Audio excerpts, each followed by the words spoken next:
This talk, Healing with Consciousness, was given by Sri Sri Ravi Shankar in December 1989 in Santa Monica, California.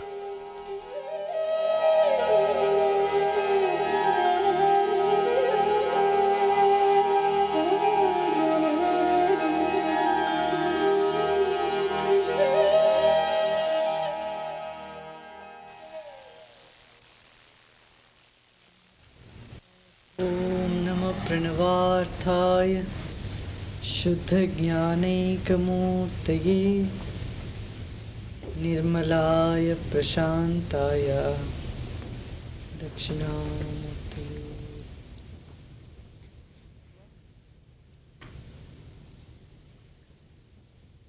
What we see in a human evolution, human growth, the body first comes and then the mind appears. Mind seems to develop, evolve. It's a simultaneous process that is happening. The spirit makes the body. The body has come from spirit. It develops it, retains it, and it separates from the body. The spirit is first. The being is first, life. That life force in us makes the whole function happen in our body. It pumps the blood, makes the brain function, keeps the cells alive. So much activity in this physical body system is run by the life energy.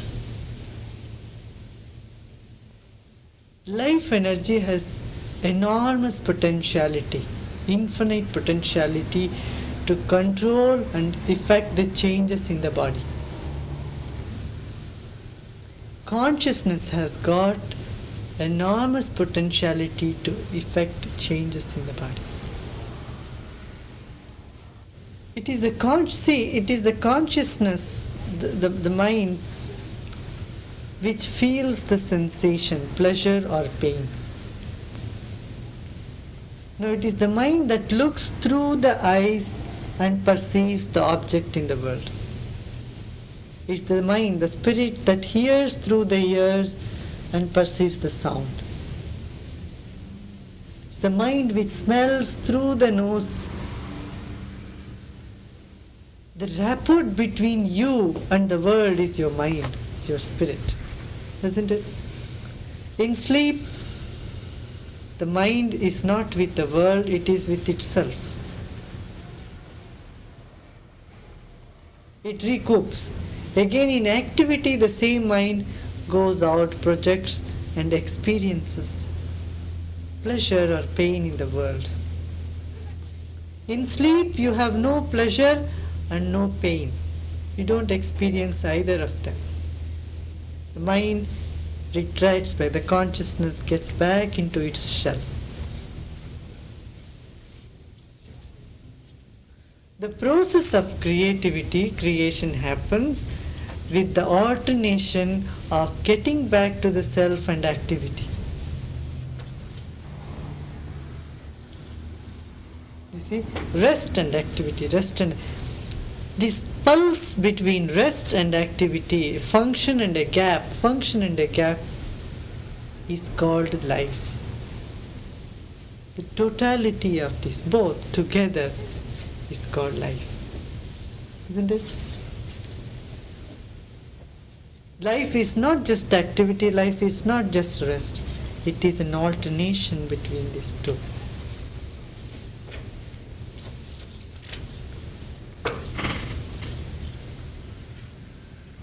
Life has a very unique ability to heal and develop itself.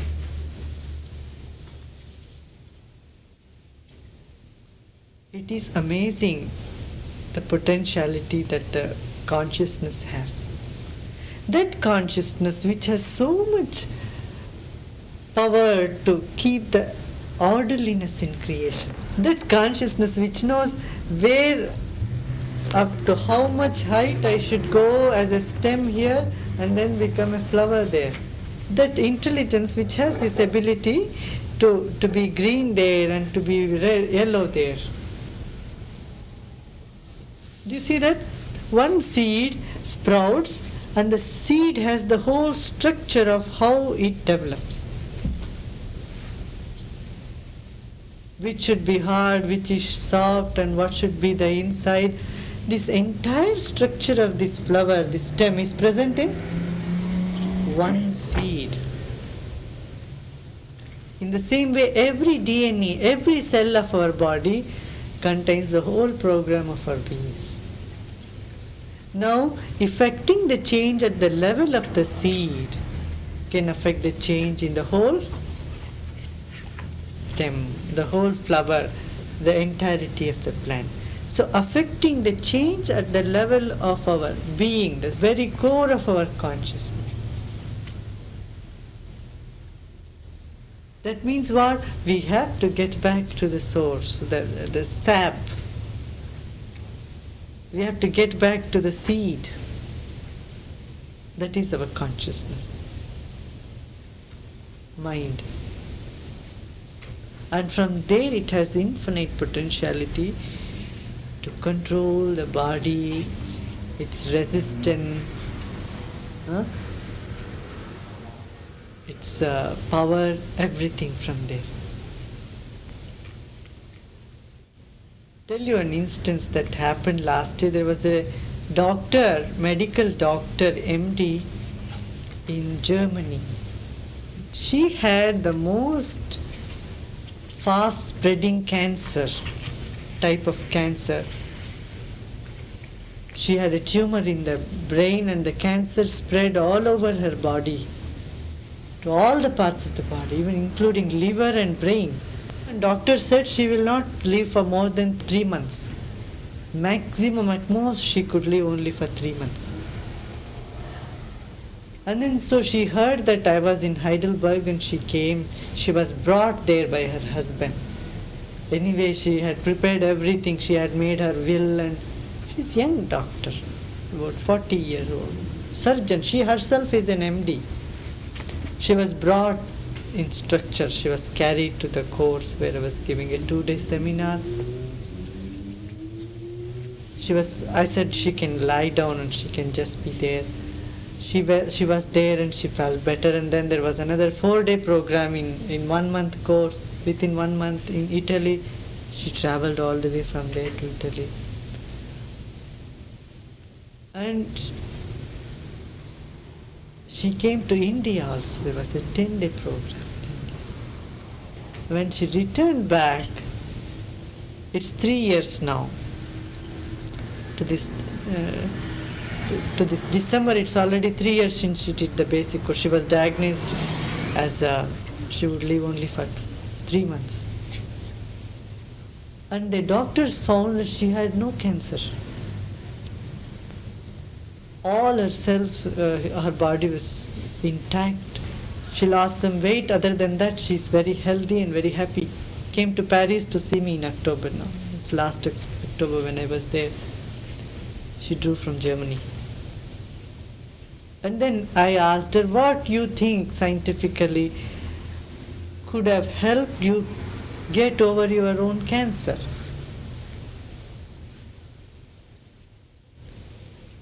She says the possibility of understanding this would be like this, that each cell is surrounded by a layer of consciousness, a cloud of energy. When this cloud of energy, consciousness, is vital and happy and blissful, pure, free of stresses, it can penetrate into the DNA cells and clear off the cells, vitalize the cells. And she says, this is what could have happened by the pranayama, by the breathing and by the kriya and by meditation. 10-15 days continues like that, over a period of time. Said that is a possible explanation I can find about it. is that the cells do not by themselves exist. They are made to exist and live by consciousness, by mind, by being, which is basic in creation, the intelligence. There have been several such cases where I have seen that the Kriya or the practice of deep meditation has helped one to get over the problems. The last year when I was there, I was talking to one doctor here in LA, and he said the oxygen, more supply of oxygen can destroy the virus in the system. See, 90% of the impurities in the system just goes out through our breath. And we use only 30% of our lung capacity.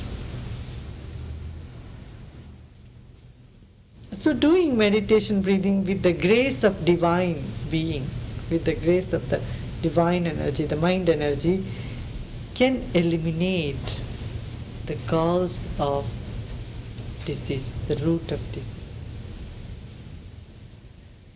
Now there is one more way to look at the problem of HIV positive.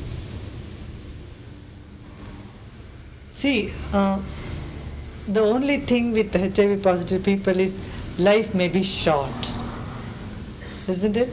Life will be short. This is the main thing, if one may catch the disease and life may become short.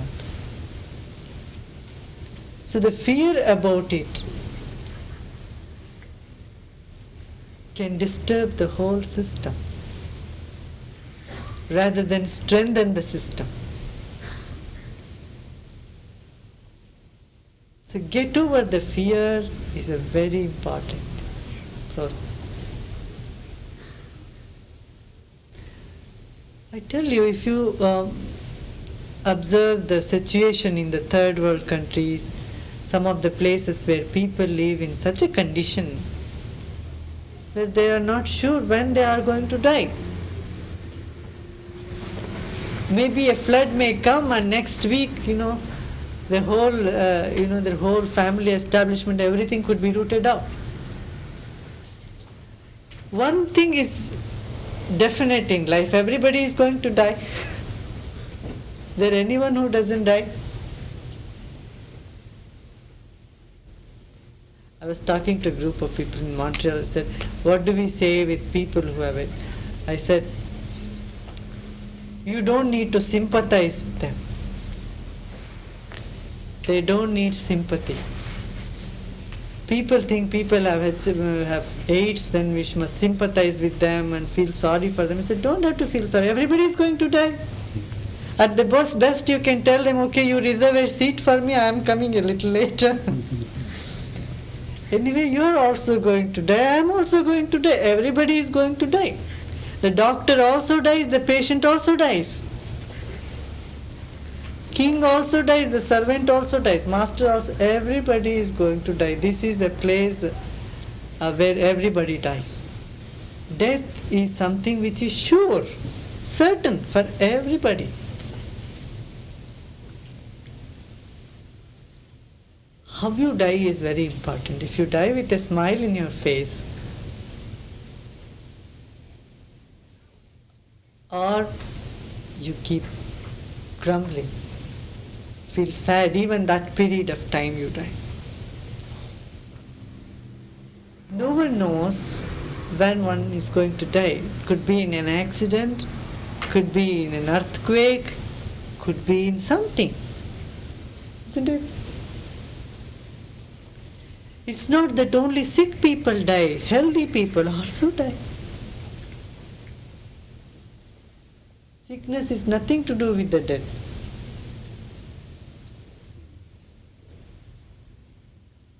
Many times sick people prolong, they live for a long time. Healthy people die many times faster. So the very root cause of fear could be simply eliminated by understanding, by observation. And health can be regained by attending to the source of mind or consciousness.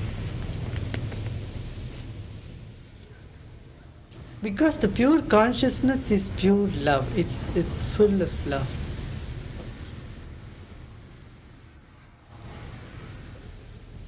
And love is the highest healer on this planet. Is the highest power. Have any questions? Anybody can deal on that? Steve, you have some question? Yeah? You said the other night that fear was love upside down. When there's love, there is no fear, and when there's fear, there is no love. And so if you realize, if you feel the fear, then you pray and you breathe. How do you walk through that fear? How do you get over the fear? Yes. By sense of belonging, the fear goes away.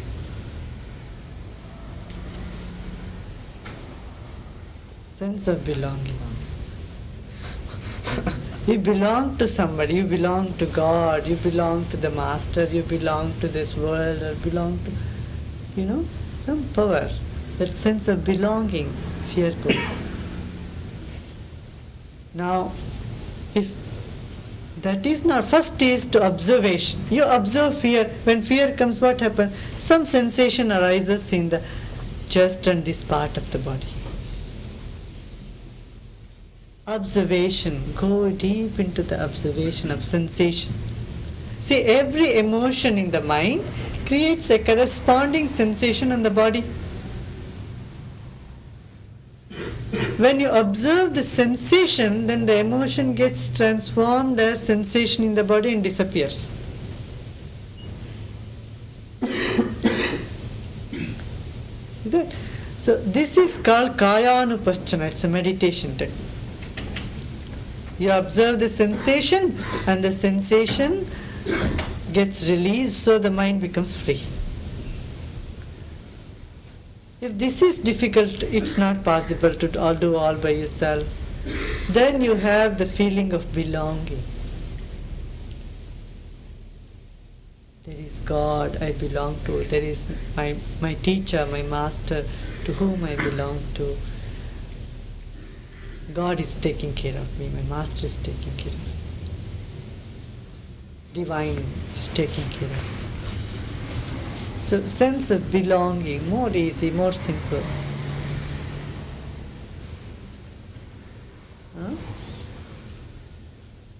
If that is not possible, see the impermanence of everything. Everything is changing around you. So fast, even if you want, you can't hold on to anything.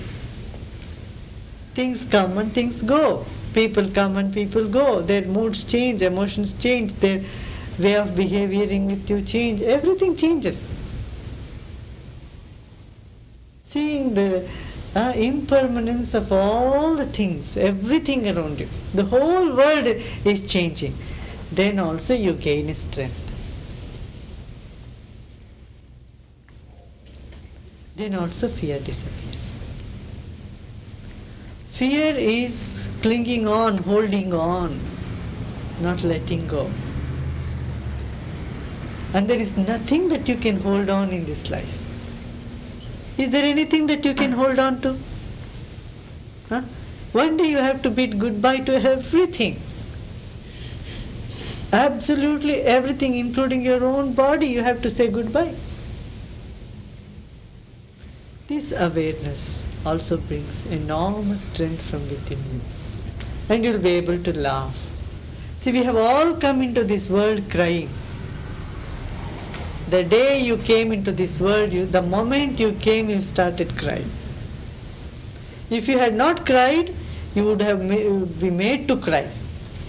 Your parents or your doctor will beat you on your back and made you cry. Even if that has not happened, then they would have started crying. So we have all come into this world crying.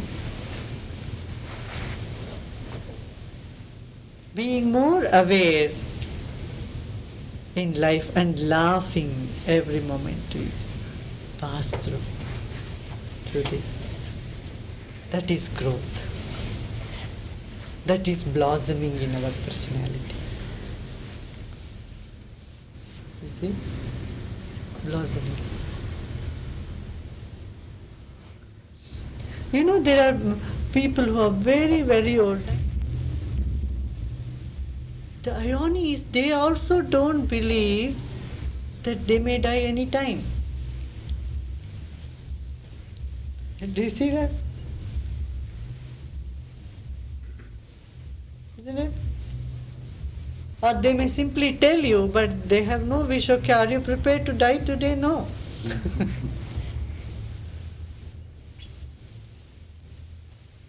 The awareness of life and nature of life has a lot to do. The quality of life, how intensely we live, moment to moment, moment to moment. And then, see, that energy has this healing effect on the body. The mind free of fear, free of guilt, free of anger, more clear, can heal your system of anything. You can walk just like this with just a t-shirt on or whatever in snow. Neither heat nor cold can do anything to you. The mind has so much power. It could be minus 20, minus 40 degree. Doesn't matter. You can just walk out. You can walk barefooted. I can take you. You can walk with me barefooted. Nothing will happen to you. I was in Calgary now, just before coming here. It was minus 20 and people said, oh, no, Pandit, you must have coat and you should have shoes and you should do this, you don't go out. And I said, nothing, don't worry. So there was a lake and we went on the lake. It was frozen ice. It was very pleasant, very beautiful. The people said, no, something will happen. Nothing will happen. What will happen? Your mind is so powerful.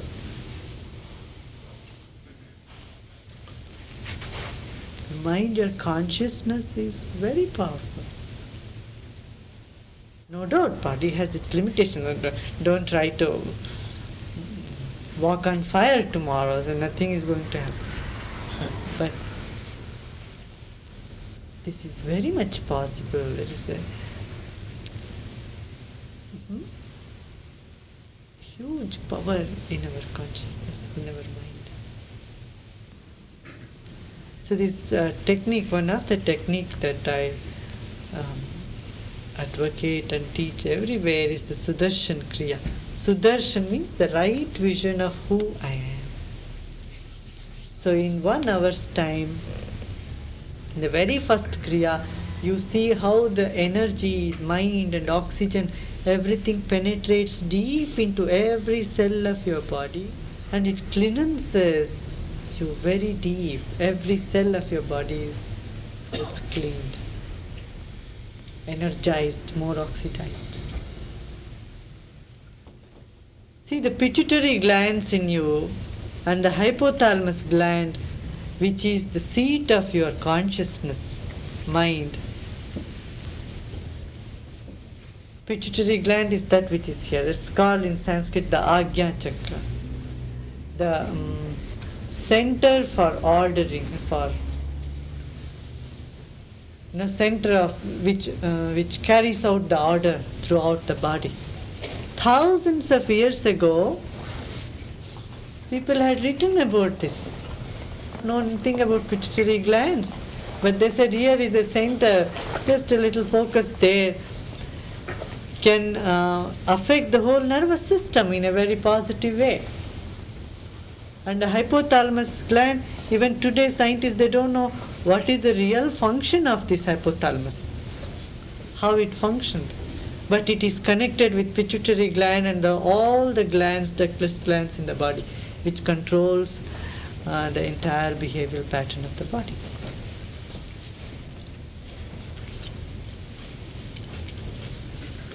Consciousness works through these glands and clears and brings energy into the immune system, strengthens one's immune system. In Sanskrit, health is said to be swastha. Swastha means, the health means stabilized in oneself. Health means centered. The very word indicates if your mind is focused, centered, free of disturbances, really centered, very solid.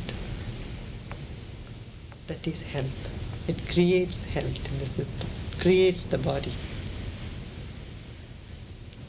Now, many times we have the idea of having positive thoughts, making our thoughts positive. This will not be 100% effective. It has some positive effect on you, but not total. You know why? Your conscious thinking mind is only 1/10 of your total consciousness. And many times the positive thoughts you force on your mind, somewhere it pushes the negative thoughts deep inside. You see that? I often say the cause of depression in the world is positive thinking. You think positive, but deep inside you believe that there is a negative. The more you try to force the positive thought, the negative thought goes deep somewhere in. Now, how a negative thought arises, attend to the source of negative thought. Negative thought comes because of due to tension, stress. Stress and tension. Violence comes because of stress and tension. Anger comes because of stress and tension. Dejection comes because of stress and tension. A relaxed, happy person will not get negative thoughts. You see? More miserable one is negative thoughts come. So root of it, eliminate the cause, the very root of negativity in us. Instead of rubbing the mind with a positive thought, go deep into yourself. Through the breath, through breathing, through meditation, and cleaning the system. And it doesn't take long time. Especially with the Kriya, it's so immediate. Just 2 days of practice, 1 hour each day, cleans the body so much. Makes you feel so light. Huh? Isn't it? You agree? Yes, I do. How do you cultivate that sense of belonging?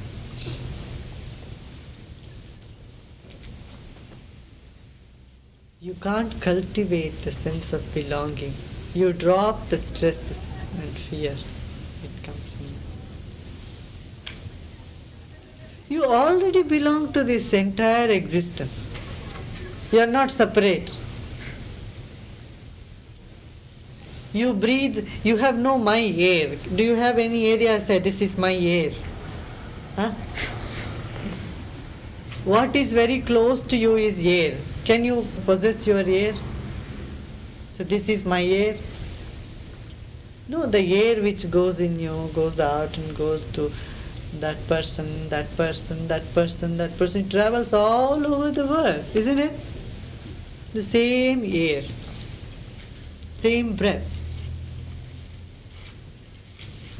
Same water which goes in your body evaporates, goes as water vapors through your breath. It goes all over. Isn't it? Same thing with mind. Mind is not just in one location. Mind is a field, like an electric field, like electromagnetic field. It's present all over. Like that our mind is a field. Life is a field. We are all immersed in ocean of life. Don't think life is just here and life is just there. In between you and me is all filled with life. Life is all over. Bodies are just like shells floating in the ocean. So we are all floating in life, filled with life everywhere. So when this gets into our mind, then when we have this experience, then me, I, all this disappears, dissolves. We become natural, like a child. Like a child, you see. So total, so full. Smile from inside, deep inside. Another thing is about the anguish. Anguish of separation. You like someone, love someone, and then a small something they do that creates a big scar in you. It creates so much anguish and pain in you. How to deal with the anguish and pain is the main problem today.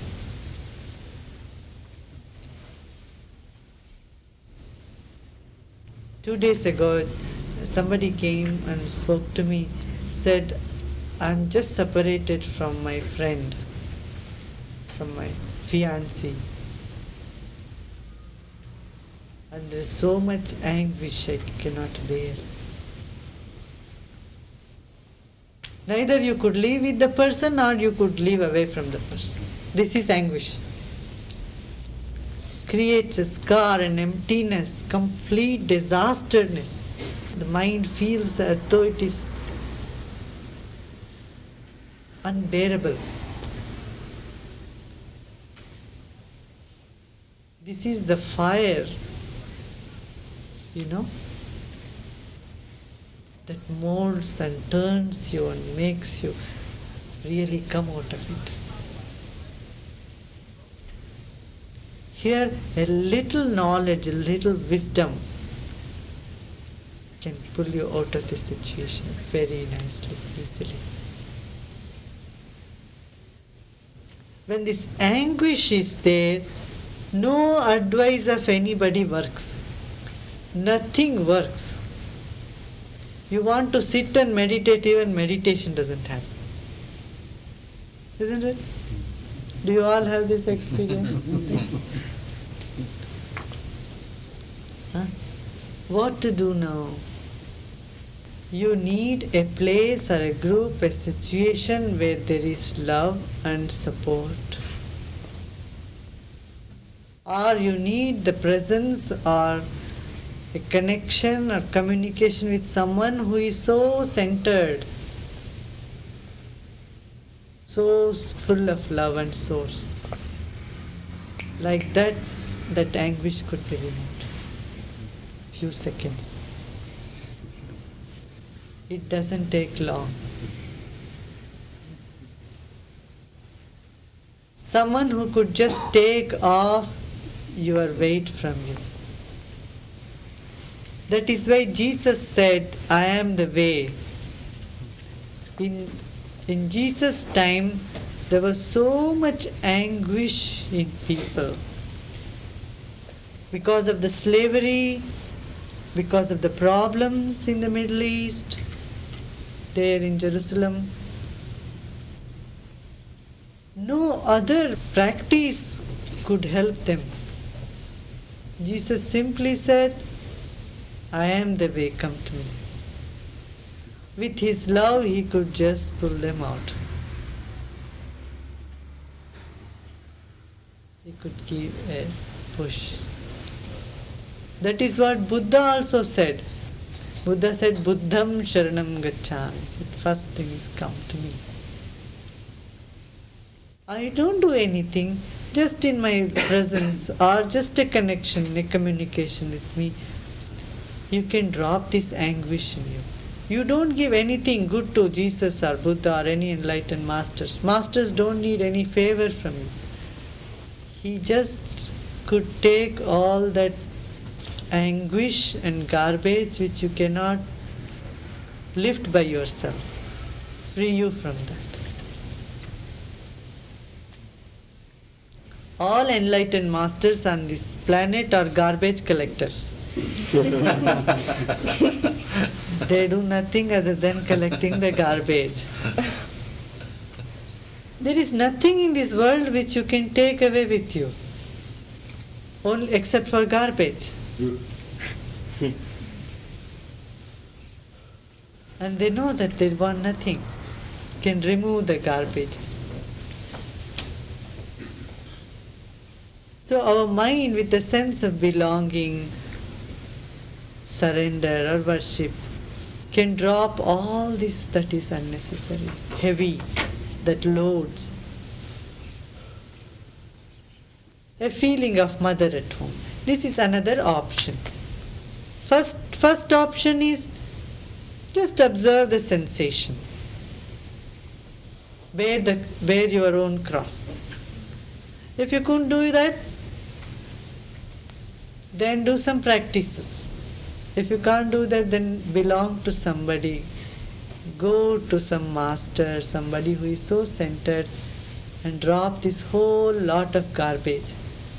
And just with the light and love of the master, you could be elevated. These are the three main options. One can choose to have any one of them. Does there need to be there physically at the time for that, or once you have that connection? It depends on your ability to feel that. Yeah. Physically would be very, very essential to begin with. Meditation allow us to develop the sense of surrender? Will that strengthen our ability to give ourselves over to the Master by meditating? Yeah, now surrender means what? It's just your love. Yeah, by meditation, when stresses and strain drops, you become more loving. See, what is our ability? What small thing can disturb us? The magnitude of our heart is measured by what can disturb you. If it is small like a pond, even a small stone can create big turbulence. If it's like a lake, it needs a bigger stone to create a turbulence.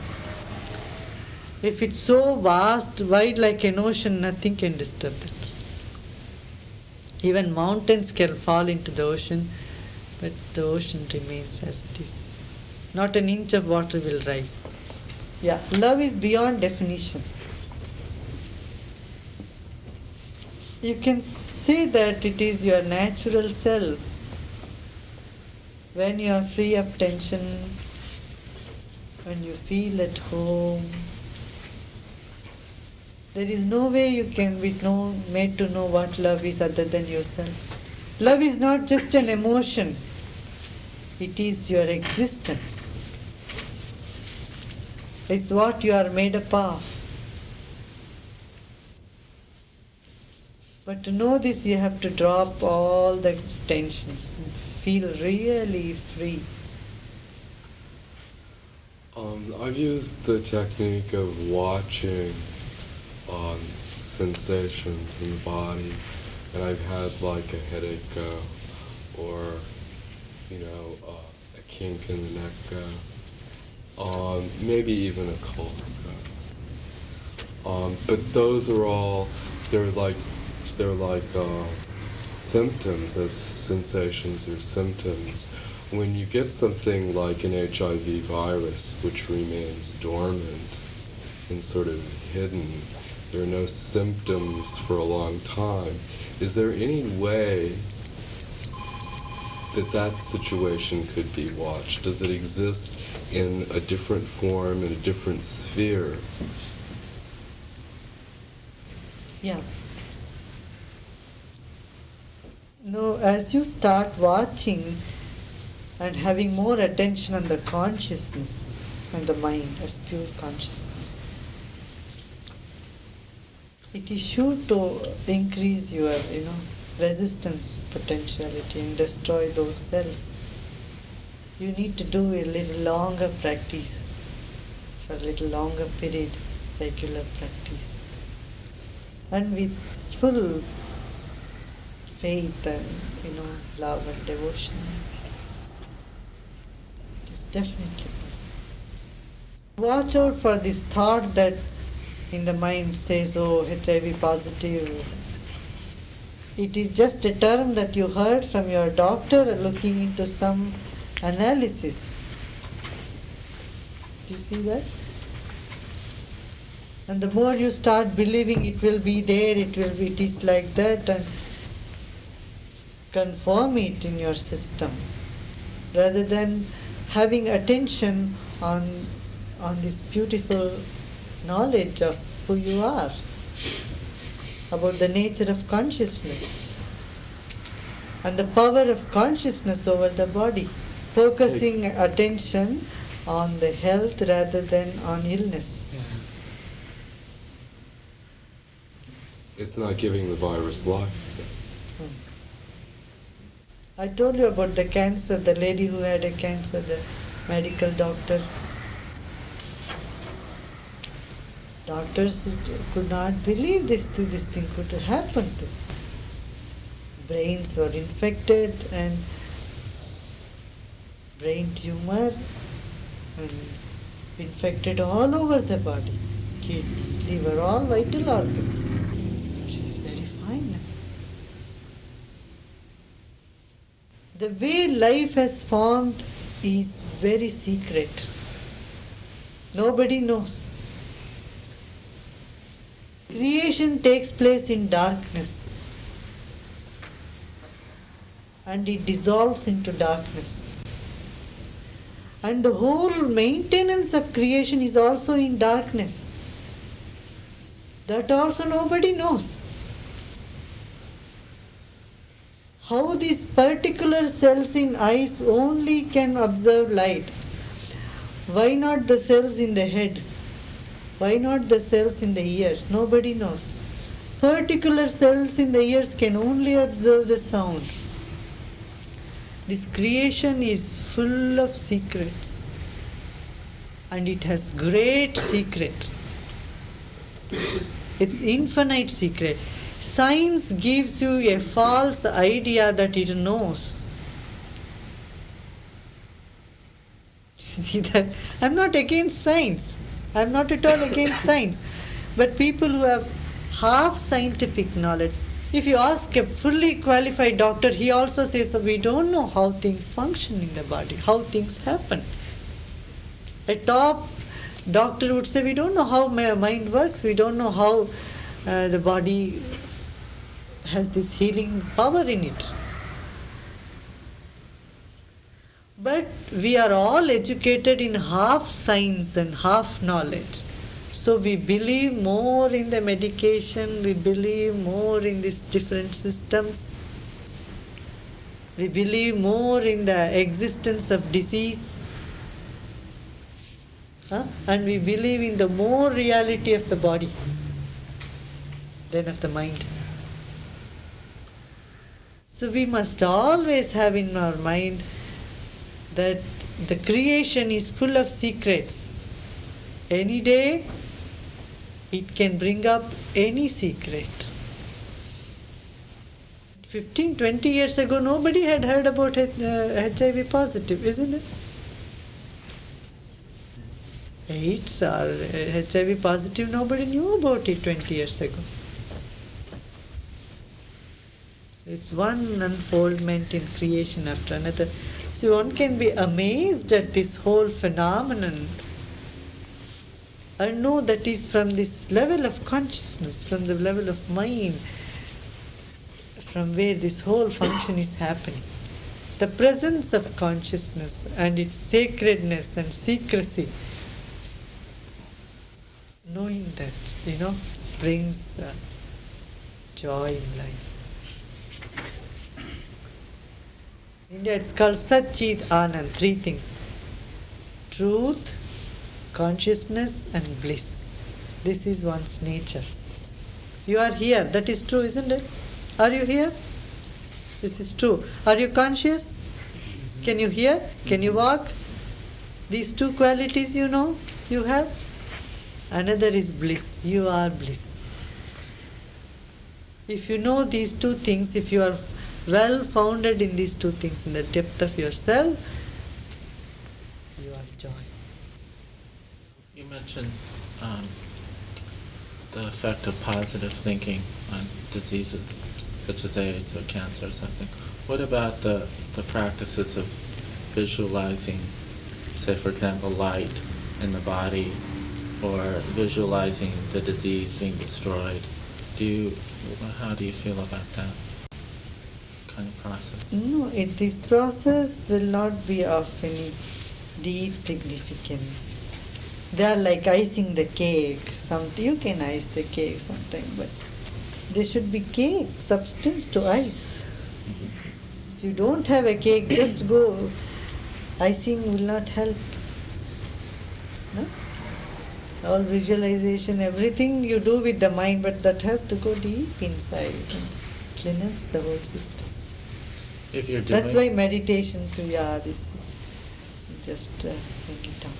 If you're doing meditation and Kriya, are those techniques effective then, or is it the Kriya and If you are meditation doing that, itself? then there is no need, because it is already cleansing. The positive thoughts are coming from the source itself. Yeah. But if you don't want to do, just as a play.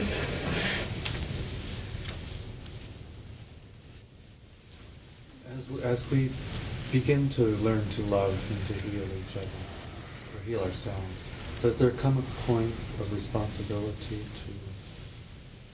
to show that to others, or in the healing process itself, is that manifested to others? Love is not seeing the other. When you grow in love, the other become a part of you. Then you don't think you are doing a service, you do whatever you do, that's out of love. See, I see you as a part of me, then I don't even think I am doing a service to you. Whatever I do to you, I keep doing to me. It's to my own self I am doing. Even service has a duality. I say I do service, I say I don't have any mission in my life. I don't have a mission I should uplift human beings. No. I know it is all my own part. Whatever I am doing, I am being very selfish. Because myself is not just this, myself is sitting in front of me, that is also my own self. She is a part of me, like my finger. Everyone is like part of myself. You can't but feel, there is no other way that you can feel even. When you are one with the infinity, the divine, and the divine is not located here, it's located all over. So we transcend also service. Go beyond service.